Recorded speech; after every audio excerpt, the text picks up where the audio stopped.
أعوذ بالله من الشيطان الرجيم. بسم الله الرحمن الرحيم. فخلف من بعدهم خلف أضاعوا الصلاة واتبعوا الشهوات فسوف يلقون غيا. صدق الله مولانا العظيم وصدق رسوله النبي الكريم ونحن على ذلك من الشاهدين والشاكرين والحمد لله رب العالمين.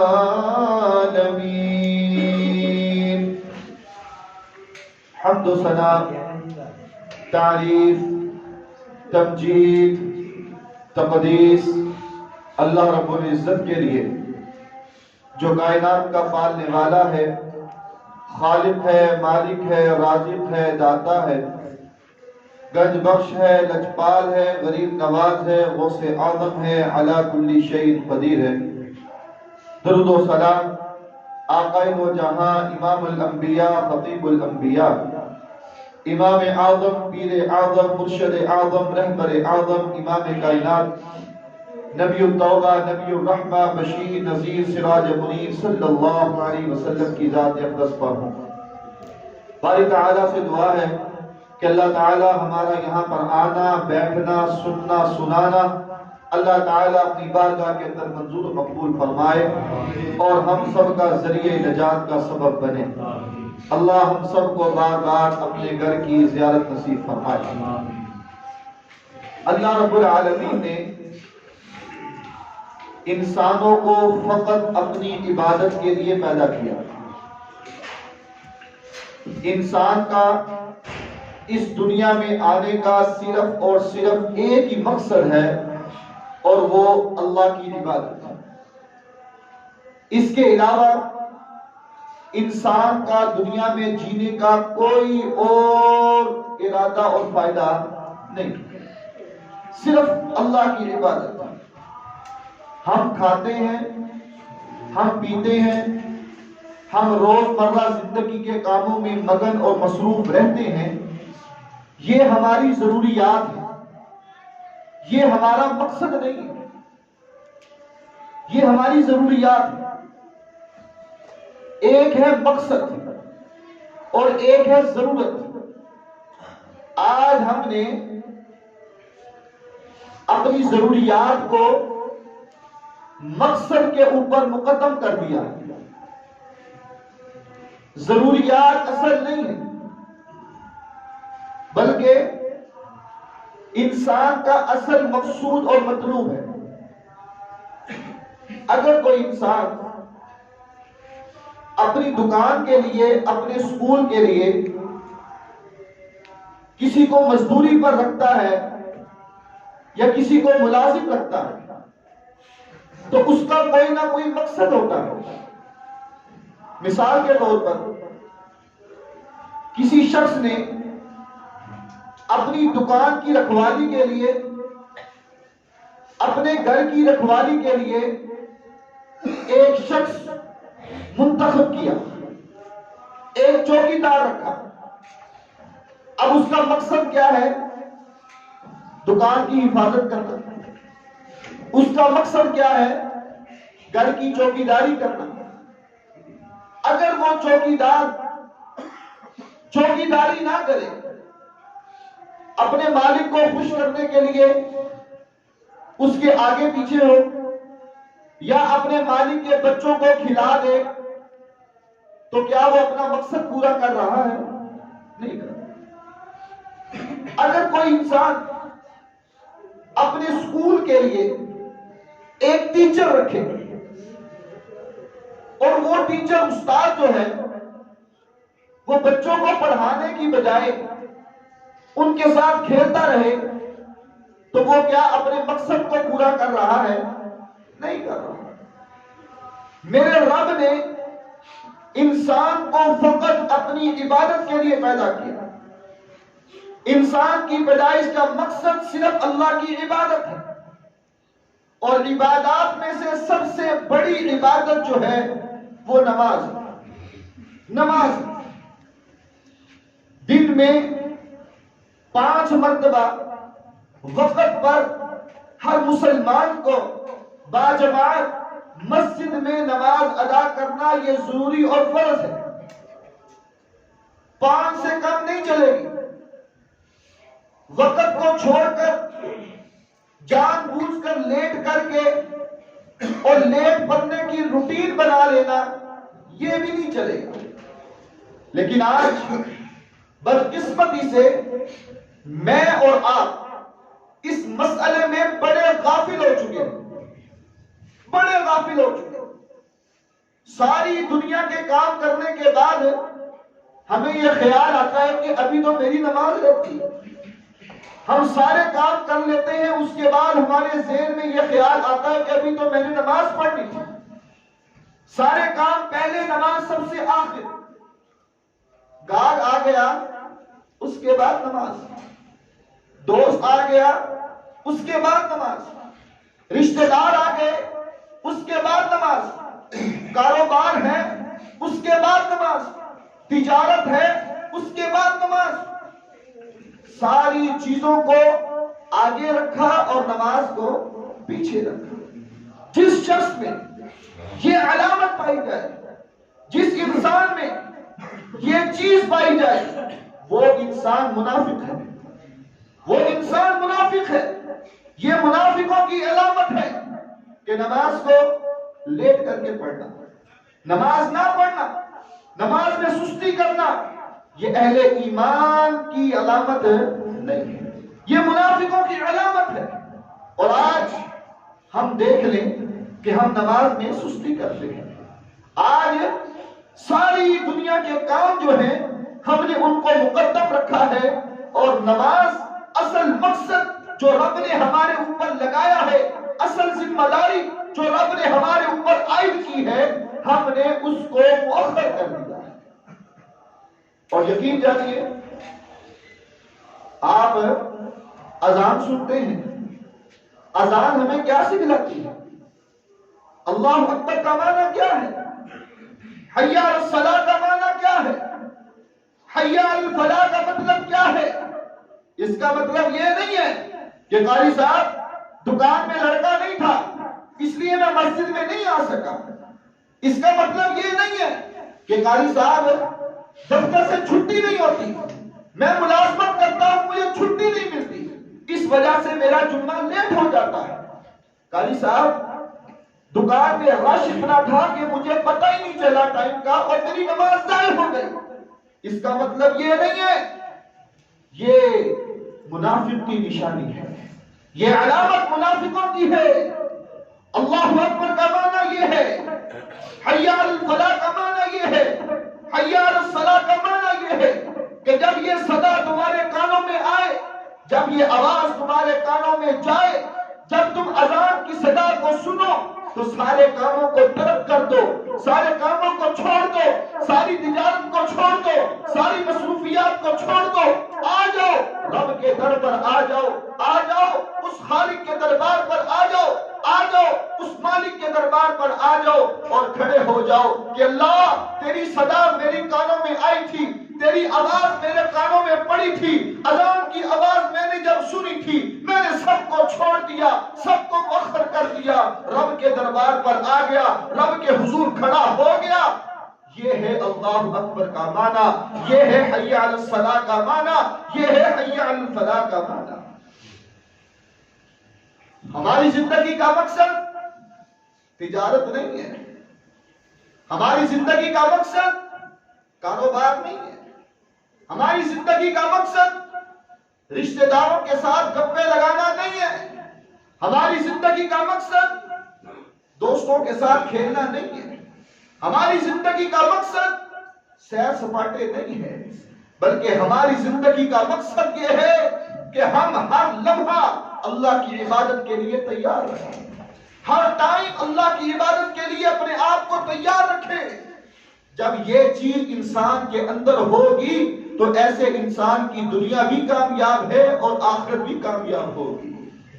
وہ روز قیامت میدان محشر ساری انسانیت، انبیاء بھی ہوں گے، اولیاء بھی ہوں گے، اتقیاء بھی ہوں گے، صلحاء بھی ہوں گے، صدیقین بھی ہوں گے، سارے نیک ہوں گے، سارے بد ہوں گے، سارے دنیا کے حسین و جمیل ہوں گے، ساری دنیا کے بادشاہ ہوں گے، سارے میدان محشر میں جمع ہوں گے۔ میرا رب ایک سادہ سے انسان کو آواز دے کر کہے گا، اے میرے بندے آجا، میرے پاس آجا۔ وہ میدان محشر 50,000 سال بڑا دن ہوگا۔ وہ میدان محشر کہ انسان کے جسم میں کوئی کپڑا نہیں ہوگا، وہ میدان محشر کے پاؤں پر جوتی نہیں ہوگی، وہ میدان محشر کے زمین تپ رہی ہوگی، وہ میدان محشر کے سورج جو ہے وہ آگ برسا رہا ہوگا، انسان اس سورج کی روشنی کے نیچے کھڑا ہوا ہوگا، اس کو تڑپ رہا ہوگا، تپ رہا ہوگا، ابل رہا ہوگا۔ وہ میدان محشر وہاں انسان کھڑا ہوگا۔ آج انسان دنیا کے لیے کاروبار کس لیے کرتا ہے؟ آج تجارت کس لیے کرتا ہے؟ تاکہ دنیا میں سکون سے زندگی بسر کر سکے، تاکہ اس کی زندگی جو ہے وہ آرام سے گزر سکے، اس کو وہ سہولیات مل جائے جس سے اس کی زندگی آرام سے گزر جائے۔ وہ میدان محشر ہوگا۔ آج سن لیں ہم کس جگہ پر کھڑے ہیں۔ میدان محشر میں ساری انسانیت جمع ہے۔ میرا رب ایک شخص کو بلا کر کہے گا، سادہ سا انسان ہے، اس کو بلائے گا، اے میرے بندے آجا اور میرے قریب آ جا، میرے پاس آ جا۔ اب ہمارے ہاں کیا ہوتا ہے؟ ہم نماز کی پرواہ نہیں کرتے۔ ہم لوگ نماز چھوٹتی ہے تو چھوٹ جائے۔ اللہ کی قسم، اگر کسی شخص کا کروڑوں کا نقصان ہو اور دوسری طرف اس کو باجماعت نماز مل جائے تو یہ نقصان جو ہے یہ ہلکا ہے، باجماعت نماز کا ملنا بہتر ہے۔ کیا ہے؟ اگر نماز کے وقت تم نہیں کماؤ گے تو کیا ہوگا؟ اگر نماز کے ٹائم تم تجارت نہیں کرو گے تو کیا ہوگا؟ ہمیں تو لاک ڈاؤن سے سبق سیکھنا چاہیے، لاک ڈاؤن سے سبق سیکھنا چاہیے۔ کیا کچھ نہیں ہوا؟ میں نے بھی دیکھا، آپ نے بھی دیکھا، ہم نے بھی لاک ڈاؤن گزارا، آپ نے بھی گزارا، سب کچھ ہوتا رہا۔ کون تھا جو لاک ڈاؤن میں بھوکا مر گیا؟ سب کھا کر سوئے۔ ہم کہتے تھے نماز کے وقت دکانوں کو بند کرو، ہم کہتے تھے کہ نمازوں کے وقت اللہ کے گھر کی طرف رجوع کرو۔ جواب ملتا تھا ہم دکان بند نہیں کر سکتے، مجبوری ہے، تجارت کا کام ہے، کاروبار عروج پر ہے، گاہکوں کا رش ہے، کاروبار بہت وسیع پھیلا ہوا ہے، مال دکان سے باہر ہے، ہم دکان بند نہیں کر سکتے۔ لاک ڈاؤن نے سب کچھ بند کروایا کہ نہیں کروایا؟ سب کچھ بند ہوا، تجارت بند ہوئی، کاروبار بند ہوا۔ اگر ہم اپنے رب کے لیے، اگر ہم اپنے خالق کو راضی کرنے کے لیے، اگر ہم اپنے مالک کو راضی کرنے کے لیے تجارت کو ترک کر دیں، کاروبار کو بند کر دیں اور رب کے حضور آ کر ہم کھڑے ہو جائیں تو میرا اللہ ایسے انسان کو کہے گا، آجا میرے بندے میرے پاس آجا۔ وَرَجُلٌ قَلْبٌ مُعَلَّقٌ بِالْمَسَاجِدِ وَرَجُلٌ قَلْبُهُ مُعَلَّقٌ بِالْمَسَاجِدِ۔ وہ خوش نصیب انسان جس کو یہ پروٹوکول ملے گا، وہ خوش نصیب انسان جس کو یہ وقار اور عزت ملے گی۔ میرا رب کہے گا وَرَجُلٌ قَلْبُهُ مُعَلَّقٌ بِالْمَسَاجِدِ، یہ وہ انسان ہے جس کو میں نے اپنے پاس بلایا، اس کا دل مسجد کے ساتھ لگا رہتا تھا، ایک نماز پڑھتا تھا، اس کا دل دوسری نماز کی طرف چلا جاتا تھا، دوسری پڑھتا تھا، تیسری کے انتظار میں رہتا تھا، تیسری پڑھتا تھا، چوتھی کے انتظار میں رہتا تھا۔ آج بدقسمتی کا عالم یہ ہے کہ اذان کی آواز ہمارے کانوں میں جاتی ہے، اذان ہم سنتے ہیں، کہتے ہیں گاڑی پڑھ لو، کہتے ہیں گرمی ہو جاتی ہے، اور کوئی بات نہیں گاڑی پڑھ لیتے ہیں، دین میں بڑی آسانی ہے۔ میرے بھائیوں، پیغمبر علیہ السلام کی حدیث ہے قیامت والے دن میرا رب ایسے انسان کو اپنے عرش کے پاس بلا لے گا، اپنے پاس بلا لے گا، اس شخص کو کہ جو انسان مسجد میں جاتا ہے، جس کا دل مسجد میں لگا رہتا ہے، نماز کے لیے مسجد میں جاتا ہے، ایک نماز والی نماز پڑھنے کے لیے اس کا دل اسی طرف لگا رہتا ہے، ساری دنیا کے صدر، ساری دنیا کے وزیر، ساری دنیا کے تاجر، ساری دنیا کے امیر، ساری دنیا کے لوگ، ساری دنیا کے حسین و جمیل ایک طرف کھڑے ہوں گے، میرا رب اس سادہ سے انسان کو بلا کر کہے گا اے میرے بندے وَرَجُلٌ قَلْبُهُ مُعَلَّقٌ بِالْمَسَاجِدِ، آجا میرے پاس آجا۔ کس کو کہیں گے؟ کہ جس کا دل مسجد کی طرف لگا رہتا ہے۔ اور آج ہم مسجدوں سے غافل ہو چکے ہیں، ہم نمازوں کو نہیں ادا کر رہے۔ پیغمبر علیہ السلام کی حدیث سن لیجئے، آپ نے فرمایا اِنَّ لِلْمَسَاجِدِ أَوْتَادًا اِنَّ لِلْمَسَاجِدِ أَوْتَادًا الْمَلَائِكَةُ جُلَسَاؤُهُمْ۔ پیغمبر علیہ السلام نے فرمایا کچھ لوگ ایسے ہوتے ہیں، ان کی حیثیت مسجد میں ایسی ہوتی ہے، ان کی لگن مسجد میں اتنی ہوتی ہے کہ ان کی حیثیت مسجد میں پلر اور ستون کی طرح کی ہوتی ہے۔ کچھ لوگ ایسے ہوتے ہیں کہ ان کی حیثیت مسجد میں ستون اور پلر کی طرح کی ہوتی ہے۔ اگر پلر نہ ہو، اگر ستون نہ ہو تو چھت کھڑی رہ سکتی نہیں۔ پیغمبر علیہ السلام نے فرمایا، اور آپ نے سنا بھی ہے، کہتے ہیں نا اگر گھر میں نہیں مل رہا تو آپ مسجد سے پتہ کر لو۔ پیغمبر علیہ السلام نے فرمایا اِنَّ لِلْمَسَاجِدِ أَوْتَادًا، کچھ لوگ ایسے ہیں جو مسجد میں پلر اور ستون کی طرح ہوتے ہیں۔ الْمَلَائِكَةُ جُلَسَاؤُهُمْ، اگر کوئی نمازی کسی وجہ سے مسجد میں نماز کے لیے نہیں آ سکا، ہم پوچھیں نہ پوچھیں، ہم اپنے نمازی کے بارے میں خیریت دریافت کریں یا نہ کریں، ہم اپنے نمازی کے بارے میں پوچھیں یا نہ پوچھیں، الملائکۃ جلساؤہم، فرشتے جو ہیں وہ اس کے لیے پوچھتے ہیں، دوسرے فرشتوں سے پوچھتے ہیں کہ ہماری مسجد کا وہ نمازی نماز پڑھنے کیوں نہیں آیا، ہماری مسجد کا نمازی نماز پڑھنے کیوں نہیں آیا۔ اگر وہ مسجد میں نمازی نہ آئے تو فرشتے دوسرے فرشتے سے پوچھتے ہیں کہ وہ نماز کے لیے کیوں نہیں آیا، اور اگر وہ نمازی بیمار ہو جائے تو فرشتے اس کی تیمارداری کے لیے اس کے گھر جاتے ہیں۔ پیغمبر علیہ السلام نے فرمایا اگر نمازی نماز کے لیے نہ آئے کسی پریشانی کی وجہ سے، کسی مصیبت کی وجہ سے، کسی تکلیف کی وجہ سے، تو فرشتے جو ہیں غائبانہ اس کی مدد بھی کرتے ہیں۔ یہ کس کو اعزاز ملے گا، کس کو پروٹوکول ملے گا؟ جس کا دل اللہ کے گھروں کے ساتھ جڑا رہتا ہے، جو اللہ کے گھروں کو آباد کرتے ہیں، جو نماز ادا کرتے ہیں، جو نماز پڑھتے ہیں، میرا رب ان کو یہ اعزاز عطا فرماتا ہے۔ اور قیامت کا دن میرا رب جو ہے فرشتوں سے سوال کرے گا، میرا رب فرشتوں سے پوچھے گا، اور یہ بندوں کے لیے بھی ہے۔ میرا اللہ فرشتوں سے کہے گا کہ این جیرانی، این جیرانی، اے میرے فرشتوں، این جیرانی، میرے پڑوس کہاں ہیں، میرے ہمسائے کہاں ہیں؟ فرشتوں مجھے بتلاؤ میرے پڑوس کہاں ہیں، میرے ہمسائے کہاں ہیں؟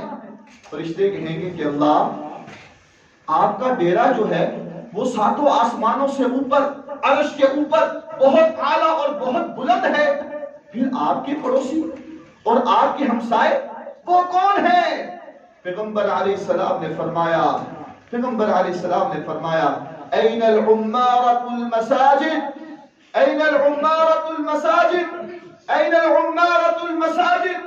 آج ہم نے، ہر انسان یہ خواہش کرتا ہے کہ اس کا رہن سہن، اس کا گھر بار اچھا ہو، اعلیٰ سے اعلیٰ ہو، لیکن اس انسان کی شان کے کیا کہنے کہ قیامت والا دن ہوگا اور وہ اللہ فرشتوں سے سوال کریں گے کہ این جیرانی، این جیرانی، میرے پڑوس کہاں ہیں، میرے ہمسائے کہاں ہیں؟ تو اللہ کیا فرمائیں گے؟ فرشتے کہیں گے کہ اللہ ہمیں نہیں معلوم، آپ کی شان بلند ہے، آپ کا مقام بلند ہے، آپ کی عزت بلند ہے، آپ کی رفعت بلند ہے، آپ اللہ ہیں، آپ خالق ہیں، آپ مالک ہیں، آپ رازق ہیں، آپ داتا ہیں، آپ رب العالمین ہیں۔ میرے اللہ خود ہی کہیں گے کہ این العمار للمساجد، میرا پڑوس وہ بنے گا، میرا پڑوس وہ بنے گا جو اللہ کے گھروں کو آباد کیا کرتا ہے، میرا پڑوس وہ ہوگا جو اللہ کے گھروں کو آباد کیا کرتا ہے۔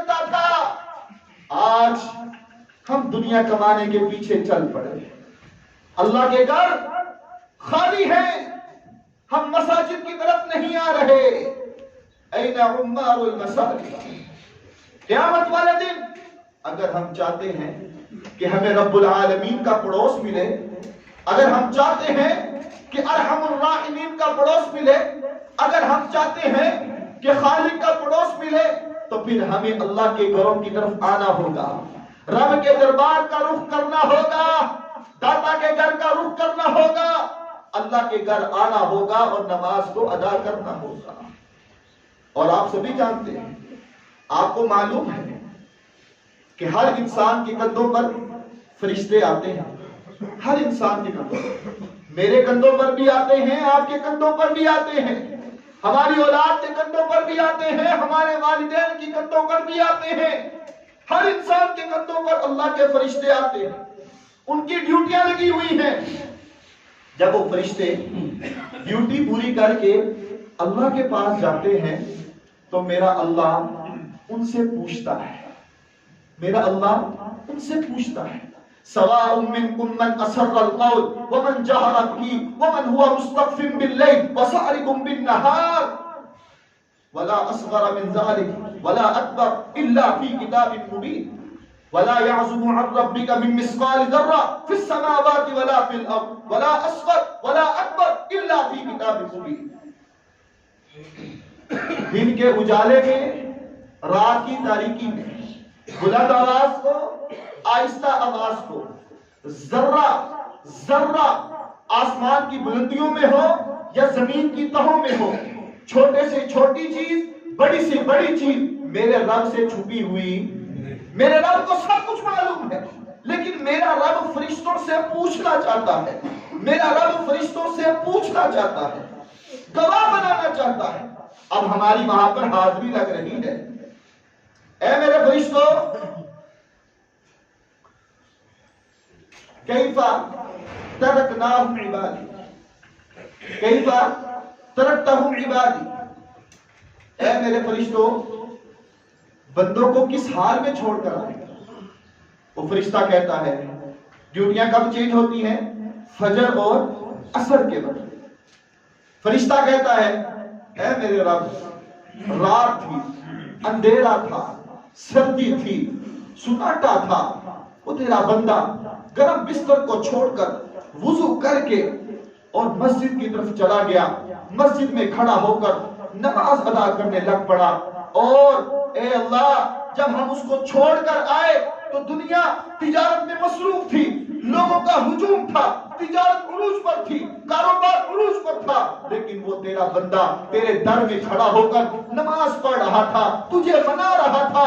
میرا اللہ کہتا ہے, میرا اللہ کہتا ہے, اے فرشتوں گواہ رہو, گواہ رہو, ایسے انسان کے میں نے سارے گناہوں کو معاف کر دیا. آج ہم فجر پہ بھی سستی کرتے ہیں, آج عصر کے وقت بھی سستی, فجر کی نماز کے وقت کتنے نمازی ہیں, مساجد ان کی صفیں خالی ہیں. یہ لمحہ فکریہ ہے, میں نے اور آپ نے دیکھنا ہے اور سوچنا اور جائزہ لینا ہے کہ ہمارا شمار کہاں ہے, ہم کن لوگوں میں شامل ہو گئے, ہمارا مقصد حیات کیا تھا اور ہم کیا ہو گئے. ہمارے مقصد حیات, میرے رب نے کہا کہ اللہ کی عبادت, اور عبادت میں سب سے پہلی چیز نماز. آج ہم نماز سے غافل ہیں, آج ہم نے نماز کو چھوڑ دیا.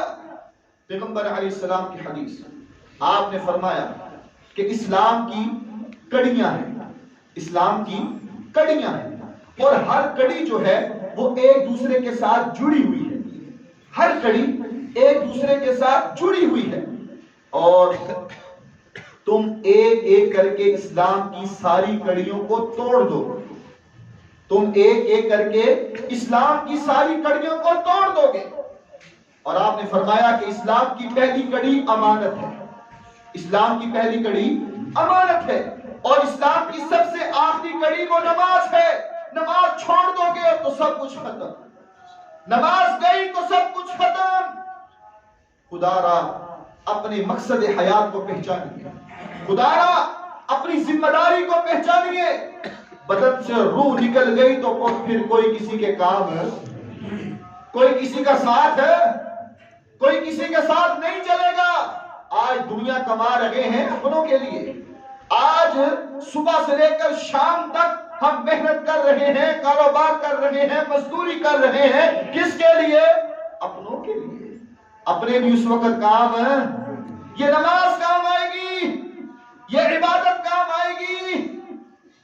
آج جو انسان نماز پڑھنے لگ جاتا ہے تو بعض ایسے بدبخت انسان ہوتے ہیں کہ اس کا مذاق اڑانے لگتا ہے, اس کا تمسخر اڑاتے ہیں کہ دیکھو جی اس کی نماز نہیں قبول ہونی, اس کی نماز نہیں قبول, یہ فلاں گناہ کرتا ہے, یہ فلاں کرتا ہے, فلاں کرتا ہے. نہیں, اللہ کی قسم یہ سوچ غلط ہے.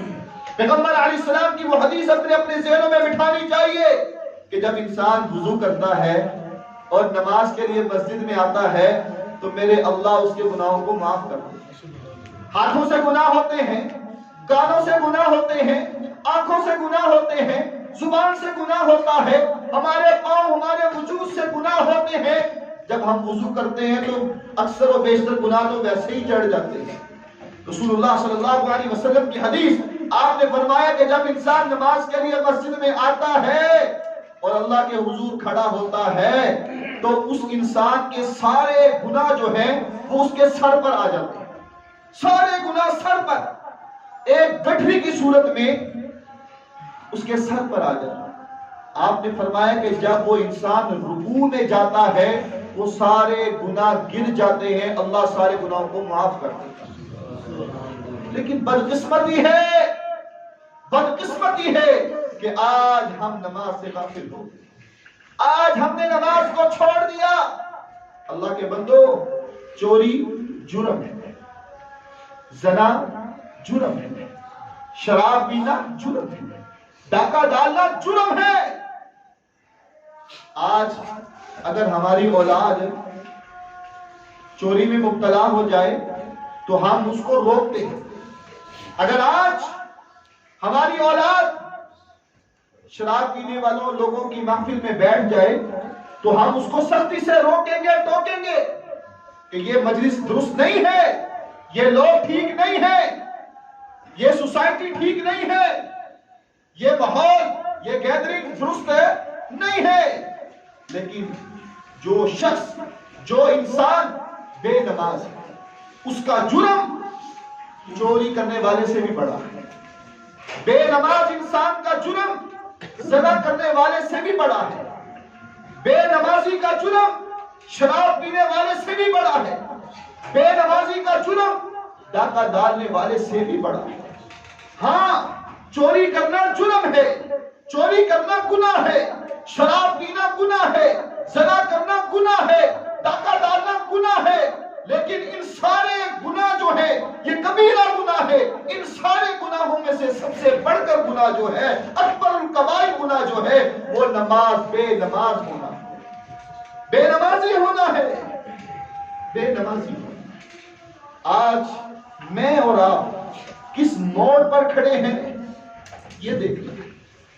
ہم میں سے کئی ایسے ہیں چند احباب کے علاوہ کوئی ایک نماز, کوئی دو نماز, کوئی تین, کوئی چار, بہت قلیل کم ایسے ہیں جو 5 وقت کی نماز مسجد میں باجماعت پڑھتے ہیں. کوئی ایک نماز پڑھتا ہے بس, کوئی 2 پڑھ لے گا بس, کوئی 3 بس.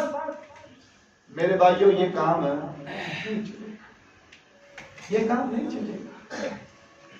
پیغمبر علیہ السلام کی اس حدیث پر غور کریں. یہ حدیث یہ میں بیان کرنے لگا ہوں, اس پر آپ نے غور کرنا. وَمَن لَّمْ يُحَافِظْ عَلَيْهَا, وَمَن لَّمْ يُحَافِظْ عَلَيْهَا, جو انسان نماز کی حفاظت نہیں کرتا, جو انسان نماز کی حفاظت نہیں کرتا. حفاظت سے مراد 1 پڑھ لی باقی چھوڑ دی, 2 پڑھ لی باقی چھوڑ دی, 3 پڑھ لی 2 چھوڑ دی, 4 پڑھ لی 1 چھوڑ دی. بے نمازی کی بات نہیں ہے. وَمَن لَّمْ يُحَافِظْ عَلَيْهَا, جو انسان نماز کی حفاظت نہیں کرتا, پوری نماز نہیں پڑھتا. بے نماز تو وہ الگ ہی ہو گیا نا. یہ وہ ہے جو نماز ایک پڑھ لی 4 گائے، 2 پڑھ لی 3 چھوڑ دی، 3 پڑھ لی 2 چھوڑ دی، 4 پڑھ لی 1 چھوڑ دی. وَمَن لَّمْ يُحَافِظْ عَلَيْهَا لَمْ تَكُن لَّهُ نُورًا وَلَا بُرْهَانًا وَلَا نَجَاةَ يَوْمَ الْقِيَامَةِ. پیغمبر علیہ السلام نے فرمایا جو انسان نماز کی حفاظت نہیں کرتا لَمْ تَكُن لَّهُ نُورًا. ہم نے قبر میں جانا ہے، جب قیامت آئے گی تو ہمارا ایمان ہے سب نے قبر سے اٹھنا ہے، سب نے قبر سے اٹھنا ہے. اور کہاں جانا ہے؟ میدان محشر. کہاں جانا ہے؟ میدان محشر. اور میدان محشر کہاں لگے گا؟ شام. ہم نے شام جانا ہے میدان محشر. اب ہم مثال کے طور پر میاں علی صاحب میاں علی قبرستان کوئی دفن ہے، اب وہاں سے وہ اٹھا،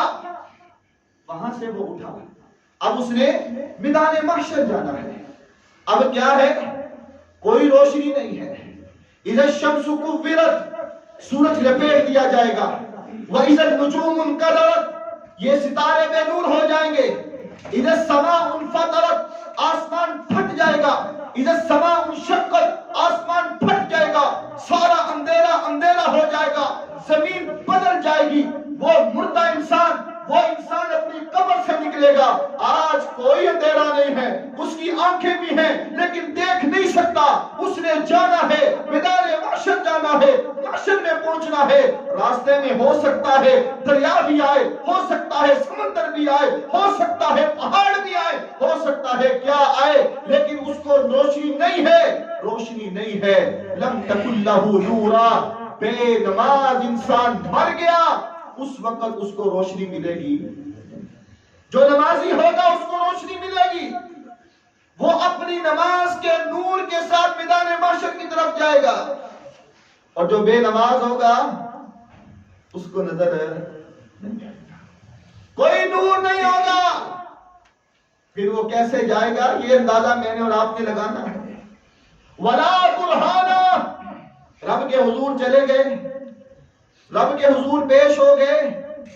یہ وہ انسان جو نماز کی حفاظت نہیں کرتا. کیا کریں؟ فجر پہ نہیں اٹھا جاتا. 4 بجے سونا ہے، 5 بجے نہیں اٹھا جاتا. جب نماز کا وقت قریب ہو نہیں اٹھا جاتا. سستی ہے. ظہر اثر مغرب کاروبار میں اور عشاء گھر میں بچوں کے ساتھ. جو نماز کی حفاظت نہیں کرتا لم تکن لہ نورا ولا برہانا.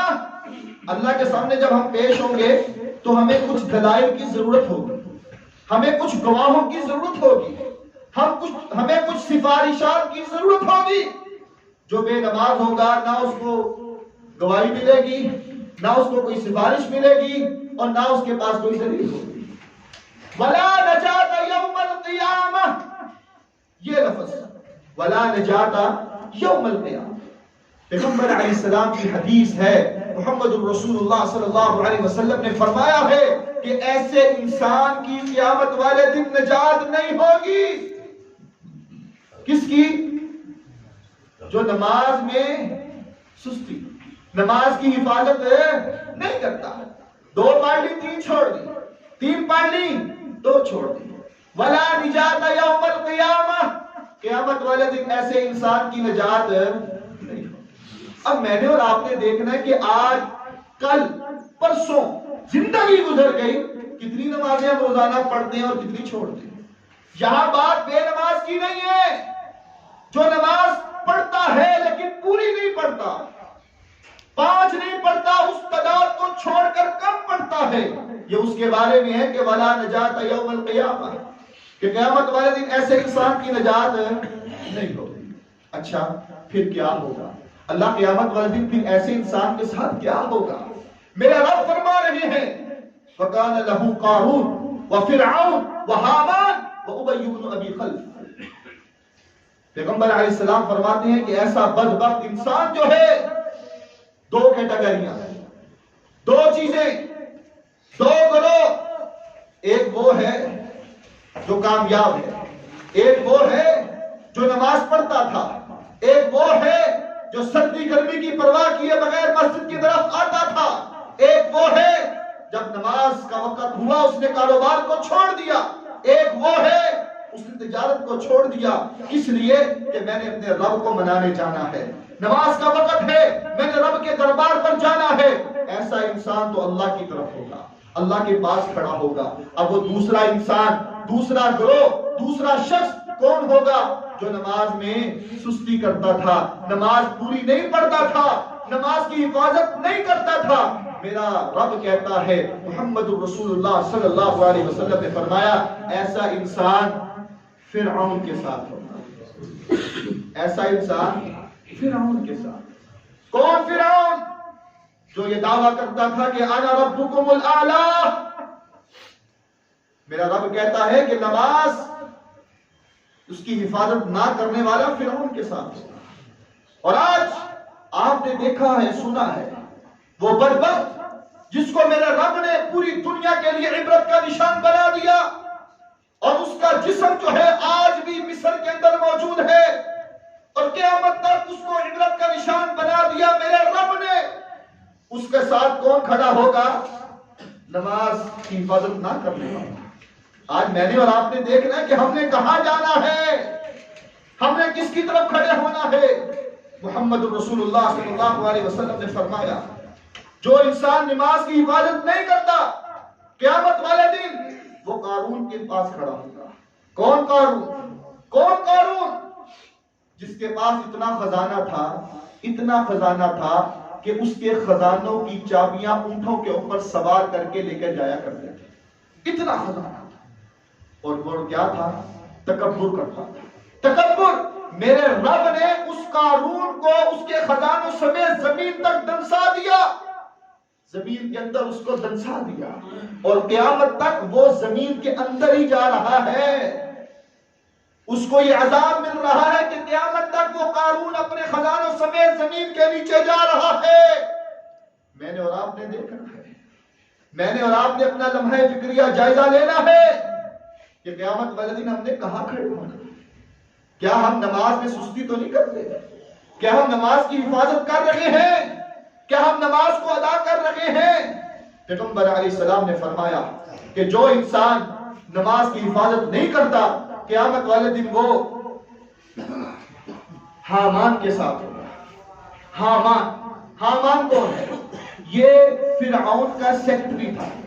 فرعون کا سیکٹری تھا حامان.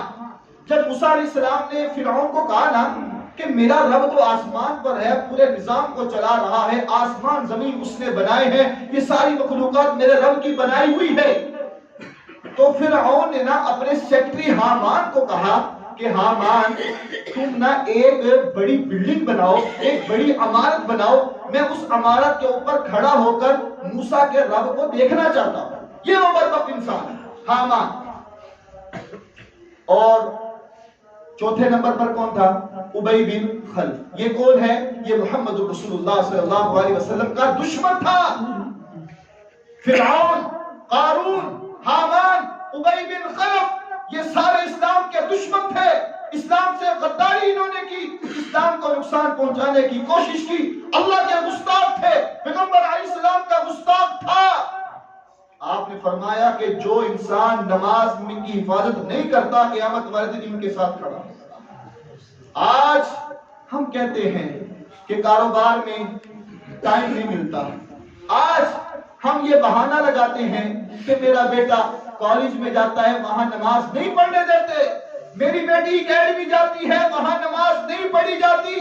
یہ بہانے وہاں چلیں گے نہیں چلیں گے. اللہ پھر بہانوں کو نہیں سنے گا.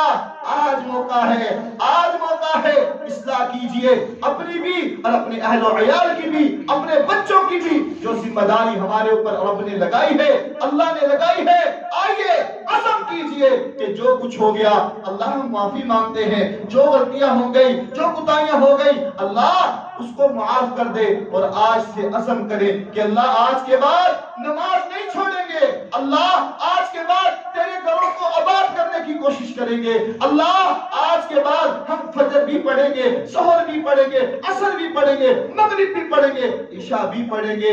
اگر ہم یہ کام کریں گے تو یقیناً ہمارا اللہ جو ہے رب العالمین جو ہے وہ ہمیں اپنے عرش کے پاس ضرور کھڑا کرے گا۔ اور اگر ہم نے نماز کی حفاظت نہ کی، نماز میں سستی کی، نماز کو ادا نہ کیا، تو پیغمبر علیہ السلام کا فرمان حق ہے، سچ ہے، اٹل ہے کہ اس کا ساتھ جو ہے وہ فرعون کے ساتھ ہوگا، حامان کے ساتھ ہوگا، قارون کے ساتھ ہوگا، ابی بن خلف کے ساتھ ہوگا۔ اللہ ہمیں 5 وقت کا پکا نمازی بنا، اللہ ہمیں 5 وقت کا پکا نمازی بنا، اللہ ہمیں مسجدوں کو آباد کرنے کی توفیق عطا فرما، اللہ قیامت والے دن اپنے عرش کا سایہ نصیب فرما، اللہ ہمیں نیک اعمال کرنے کی توفیق عطا فرما۔